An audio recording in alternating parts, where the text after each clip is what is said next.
ایک دفعہ کا ذکر ہے، ایک جنگل میں ایک چالاک لومڑی رہتی تھی۔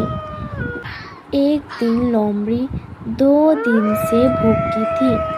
اسے کہیں کھانے کو کچھ نہ ملا تھا۔ وہ شہر کے قریب آ گئی اور تھک کر ایک درخت کے سائے کے نیچے بیٹھ گئی۔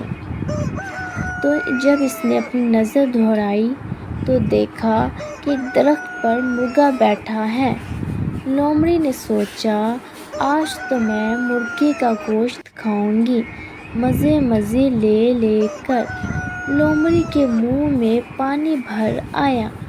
وہ مرغے کی تعریف کرنے لگی، بھائی مرغے، آپ بہت خوبصورت ہو، تمہارے پر بہت ہی زیادہ خوبصورت ہے، تمہاری آواز بہت پیاری ہے، بانسری سے بھی میٹھی ہے، آؤ مل کر نیچے کھیلیں۔ مرغا بھی بڑا چالاک تھا۔ مرغا بھی لومڑی کی میٹھی میٹھی باتوں کو سمجھ رہا تھا۔ اگر میں نیچے آیا تو یہ مجھے کھا جائے گی۔ تو مرغے نے بھی سمجھداری سے جواب دیا، میں دیکھ رہا ہوں سامنے سے شکاری کتے آ رہے ہیں، ہم سب مل کر کھیلیں گے۔